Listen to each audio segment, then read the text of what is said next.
Hello dear friends, welcome to MK Legal Shiksha, the way of learning. Dear legal aspirants, जून 2021 की एक news है कि Kerala dowry death, women found dead eight husband house. महिलाओं को दहेज के लिए उत्पीड़न करना, उनकी हत्या कर देना दहेज के लिए, ये आज की सोसाइटी में न्यूज़पेपर्स की एक नॉर्मल न्यूज हो गई है। हमारी सोसाइटी में सबसे बैड इविल है डाउरी सिस्टम। लेकिन ये डाउरी सिस्टम क्या पहले से था? क्या डाउरी सिस्टम को रोकने के लिए कोई कानून बना है? और अगर बना है तो उसका इंप्लीमेंटेशन क्या है? आज हम इसी पे बात करने वाले हैं कि जो महिलाओं के साथ डाउरी का प्रताड़ना होती है उसके बारे में क्या कानूनी प्रावधान दिया गया है। तो डाउरी प्रोहिबिशन एक्ट 1961,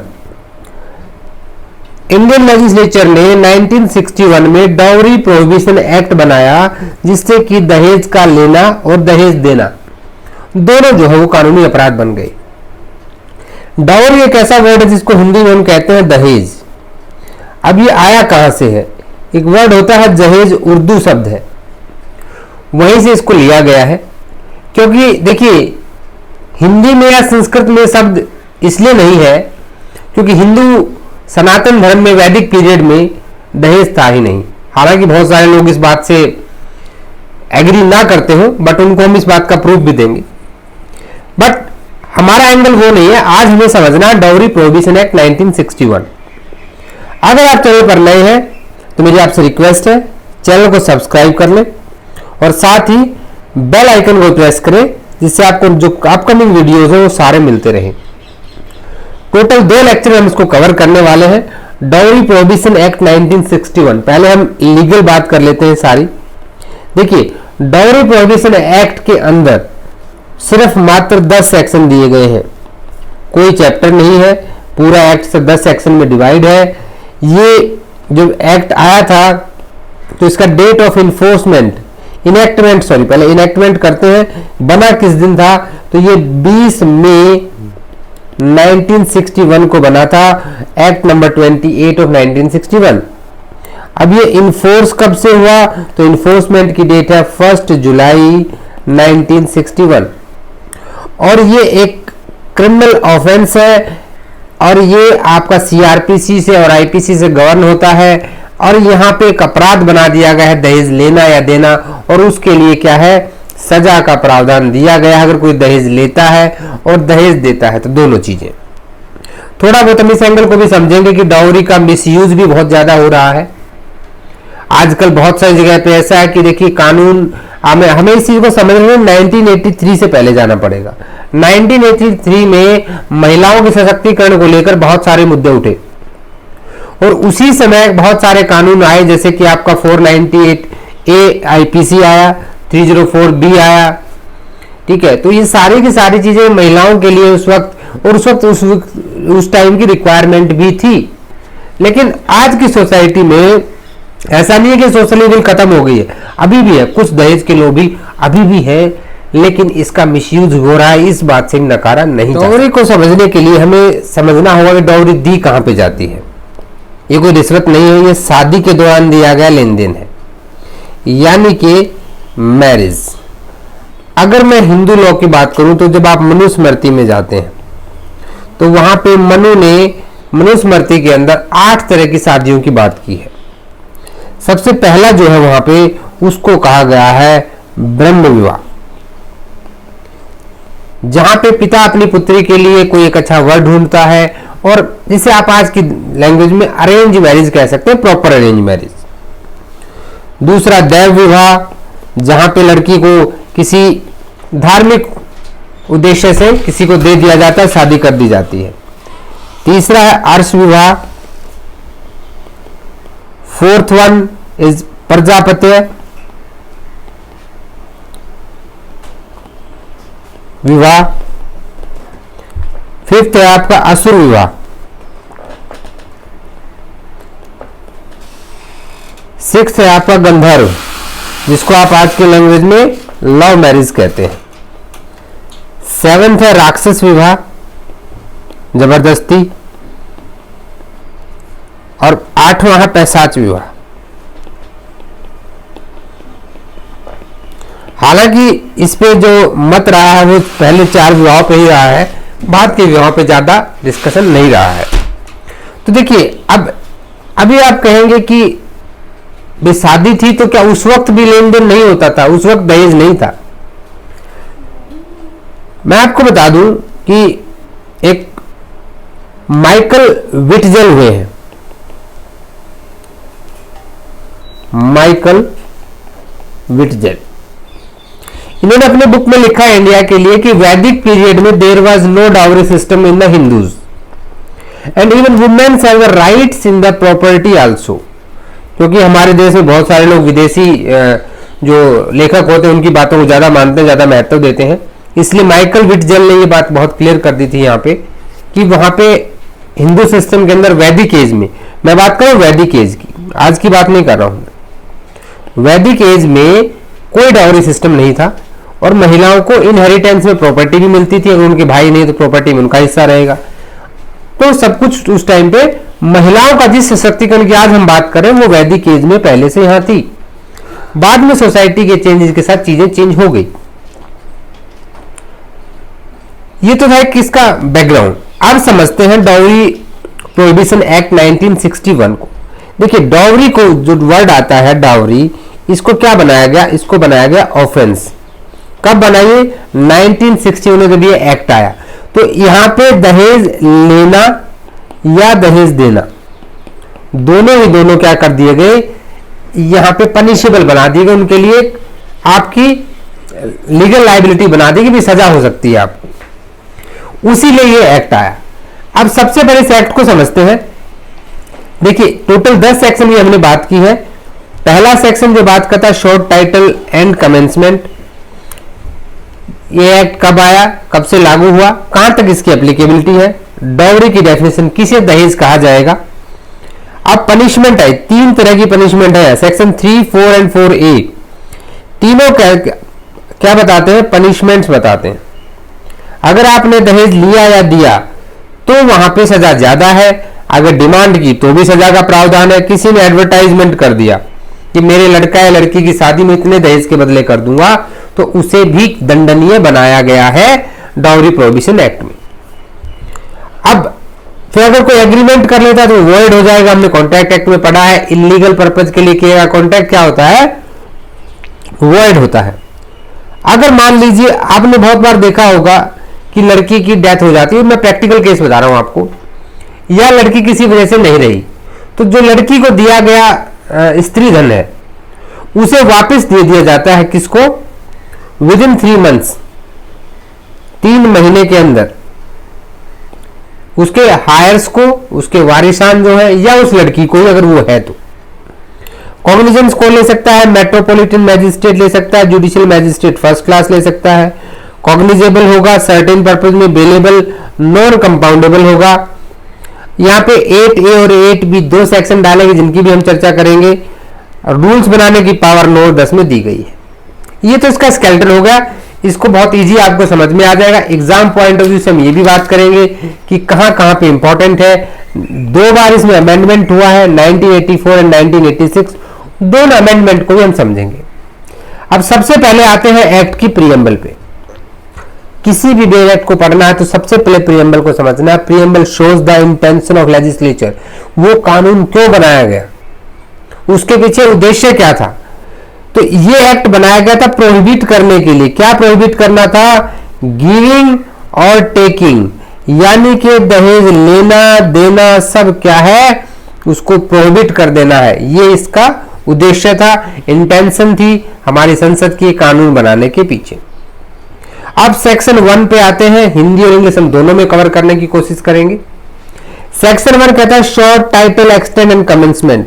किसी का इसका जो नाम रहेगा, विस्तार रहेगा, प्रारंभ रहेगा।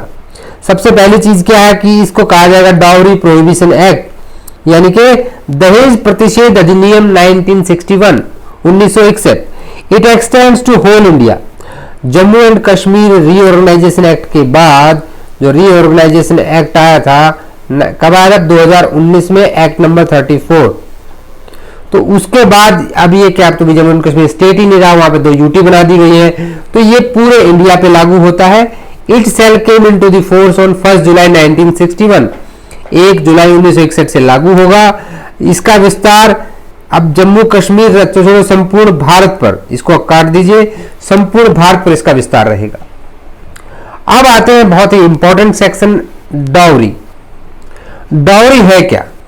देखिए, डाउरी को समझने के लिए पहले हम इसकी एक बार लैंग्वेज पढ़ेंगे और फिर इसको ग्राफिकल मेथड से समझने की कोशिश करेंगे। डाउरी मीन्स एनी प्रॉपर्टी और वैल्यूएबल सिक्योरिटी, यानी कि प्रॉपर्टी हो सकती है कोई भी, आइदर मूवेबल और इमूवेबल, या वैल्यूएबल सिक्योरिटी है, गिवन और agreed to be given either directly or indirectly by one party to marriage to the other party to marriage, by the parents of either to a marriage, by the other person to either party to the marriage to any other person at or before any marriage time after the marriage in connection with the marriage of the said parties।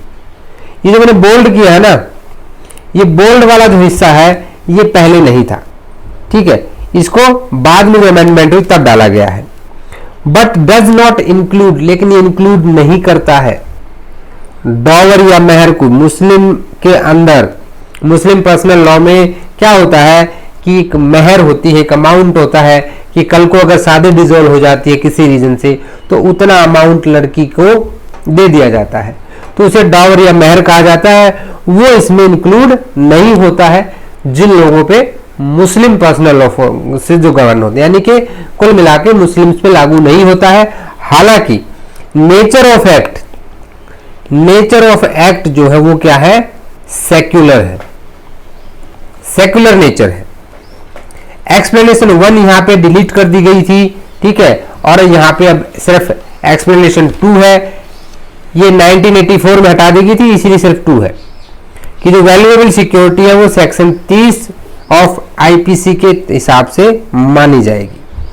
तो पहले तो हम समझेंगे valuable security क्या है, उसके बाद dowry को समझेंगे। ये तो आपने बेडाइरेक्ट लैंग्वेज पढ़ लिया, यानी कि दहेज से कोई ऐसी संपत्ति या मूल्यवान प्रतिभूति आपकी भारतीय दंड संहिता की धारा 30 में परिभाषित की गई है, जो विवाह के समय, उसके पूर्व या उसके पश्चात किसी समय विवाह के एक पक्षकार के द्वारा विवाह के दूसरे पक्षकार को, या विवाह के किसी भी पक्षकार के माता पिता द्वारा या किसी अन्य व्यक्ति के द्वारा, विवाह के किसी भी पक्षकार या किसी अन्य व्यक्ति को उक्त पक्षकारों के विवाह के संबंध में in the relation to marriage, चाहे वो प्रत्यक्ष हो या अप्रत्यक्ष, डायरेक्ट या इनडायरेक्ट हो, ठीक है, या तो दी गई है या दी जाने के लिए एग्रीमेंट हुआ है। किंतु यह मुस्लिम लॉ जो है उन पर लागू नहीं होता, जहां पे मेहर इसके अंतर्गत नहीं आता है।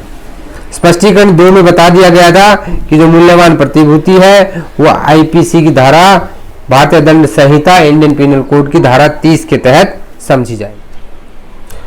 अब एक बार मैं सबसे पहले हम डिस्कस करेंगे वैल्यूएबल सिक्योरिटी को। वैल्यूएबल सिक्योरिटी डिस्कस करना क्यों जरूरी है? क्योंकि बहुत सारे लोग वैल्यूएबल सिक्योरिटी को गलत तरीके से बताते हैं। बहुत लोगों का माइंड कहता है कि वैल्यूएबल सिक्योरिटी का मतलब होता है कोई महंगी चीजें, जो मान लीजिए पैसा, हीरे, गहने, इस टाइप की चीजें, जबकि ऐसा नहीं है। इसके लिए आपको जाना पड़ेगा आईपीसी की सेक्शन 30 में। आईपीसी सेक्शन 30 क्या कहता है कि जो वैल्यूएबल सिक्योरिटी है ये एक डॉक्यूमेंट है। क्या है? डॉक्यूमेंट है। जो डॉक्यूमेंट क्या करता है? कोई लीगल राइट देता है। क्या देता है? लीगल राइट, कानूनी अधिकार। कानूनी अधिकार का क्या करता है? या तो उसे क्रिएट करता है, या उसे एक्सटेंड करता है, या फिर उसको ट्रांसफर करता है, या रिस्ट्रिक्ट करता है, या फिर उसको किसी को रिलीज करता, खत्म करता है। ठीक है, यानी कि वैल्यूएबल सिक्योरिटी गहना, जवाहरात, पैसे ये नहीं है। वैल्यूएबल सिक्योरिटी एक डॉक्यूमेंट्स है। मान लीजिए ये सारा डॉक्यूमेंट है, तो इसके अंदर ये जो है, ये पोर्शन, ये आपका वैल्यूएबल सिक्योरिटी है। It means all the valuable security are the documents, but all documents are not valuable security. वही डॉक्यूमेंट वैल्यूएबल सिक्योरिटी जो किसी लीगल राइट को क्रिएट करते हो, एक्सटेंड करते हो, ट्रांसफर करते हो, रिस्ट्रिक्ट करते हो, रिलीज करते हो। यानी कि डॉक्यूमेंट को तो हम क्या कह सकते हैं, एक जीनस है, और वैल्यूएबल सिक्योरिटी उसकी एक स्पीसीज है। वैल्यूएबल सिक्योरिटी समझना बहुत जरूरी है। वैल्यूएबल सिक्योरिटी मतलब बिल्कुल नहीं समझना है कि दहेज में आपने हीरे जवाहरात पैसे दे दिए, उसके लिए वर्ड यूज हुआ है प्रॉपर्टी। ठीक है, तो अभी देखिए, अब आपको डाउरी की डेफिनेशन कितने अच्छे से क्लियर होगी। डाउरी, डाउरी दो चीजों से मिलकर बनती है। पहली चीज है प्रॉपर्टी और वैल्यूएबल सिक्योरिटी। वैल्यूएबल सिक्योरिटी, ये दो चीजें यहां पे आती हैं।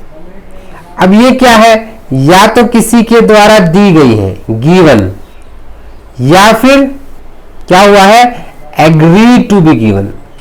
Agree to be given. अब कैसे दिया जाएगा, देखिए सबसे पहला सवाल आता है कि क्या देना है। क्या देना है दहेज में, कोई प्रॉपर्टी या वैल्यूएबल सिक्योरिटी, या दोनों। ठीक है, उसके बाद क्या होगा कि कैसे देना है, किस तरह से दिया जाएगा, क्या देना, कैसे देना, किसको देना, कब देना। चार चीजें डिवाइड करते हैं हम इसको। तो कैसे देना है भाई, या तो आपने उसको डायरेक्टली दिया हो या आपने इनडायरेक्टली दिया हो, कोई फर्क नहीं पड़ता। ठीक है, किसके द्वारा दिया हो, किसके द्वारा और किसको।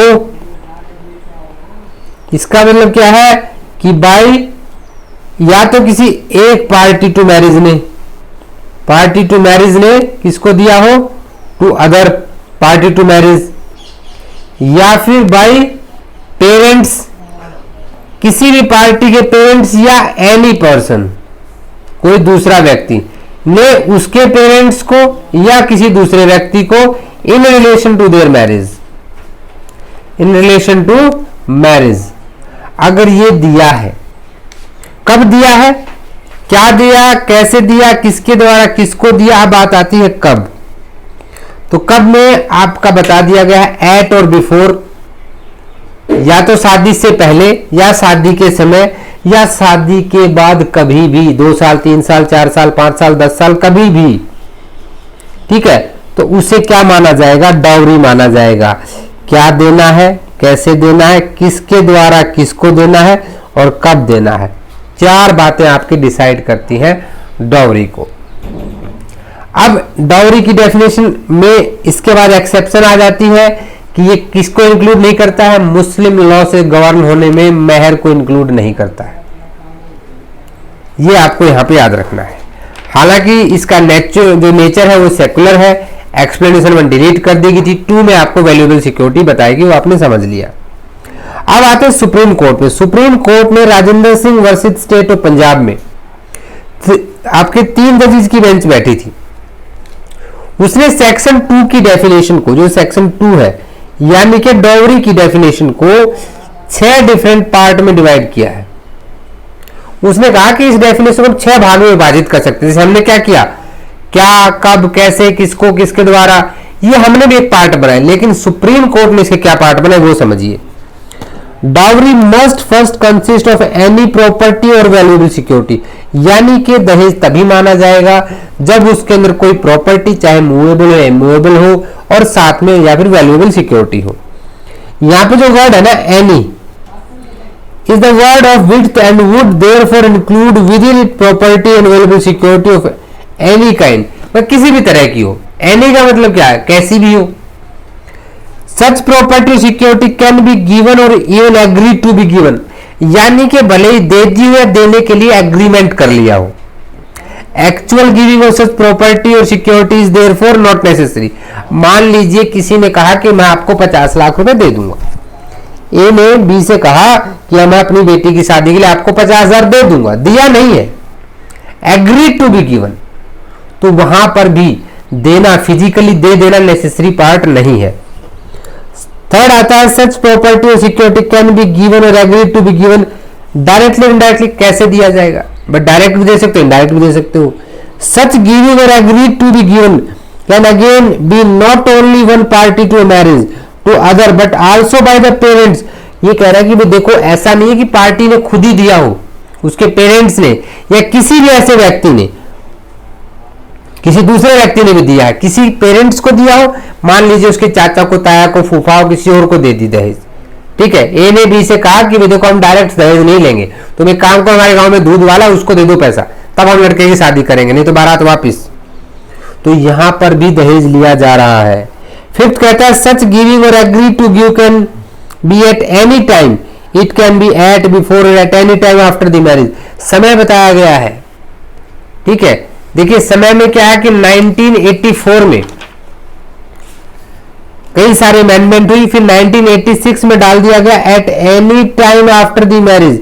भाई शादी के बाद कभी दिया हो, शादी से पहले दिया हो, शादी के समय दिया हो, यानी कि कुल मिला के बात है कि कभी भी दिया हो। It can be many years after marriage. अगर किसी की शादी को 50 साल हो गए तो भी वो अगर दहेज मांगता तो दहेज की डेफिनेशन में आएगा। सच गिविंग और receiving must be in connection to the marriage of party. भी जो भी लिया दिया जा रहा है वो शादी से संबंधित होना चाहिए। ऐसा नहीं है कि उसने उससे कुछ और लेन देन की बात थी और भाई उसको शादी में जोड़ दिया, नहीं, वो लेन देन शादी से संबंधित होना चाहिए। डाउरी की डेफिनेशन के लिए ये केस बहुत इंपॉर्टेंट है, इसको नोट कर ले। सो आज के लेक्चर में आपने डाउरी को समझा और ये इसका इंट्रोडक्शन जो है एक्ट का हमने वो लिया। कल एक लेक्चर रखेंगे जिसमें हम पूरा डाउरी एक्ट खत्म कर देंगे, ये जस्ट एक इंट्रोडक्टरी था। So thanks for watching this video. I hope आपको वीडियो अच्छा लगा होगा। 2 लेक्चर में इसे डिवाइड करेंगे तो छोटा एक्ट रहे, अच्छे से समझ में आए। अगर आप चैनल पर नए, चैनल को सब्सक्राइब कर लें। आपके सजेशन आप मुझे मेल कर सकते हैं। टेलीग्राम ग्रुप को ज्वाइन कर लें, इसका लिंक डिस्क्रिप्शन में दिया गया है। इंस्टा पर भी हमें फॉलो करें। वीडियो को लाइक कर दें, शेयर कर दें और कमेंट करके जरूर बताएं कि इसके बाद हम कौन सा एक्ट स्टार्ट करें और आपको कैसा लग रहे हैं videos. Please comment. See you guys in the next video. तब तक के लिए जय हिंद, जय भारत।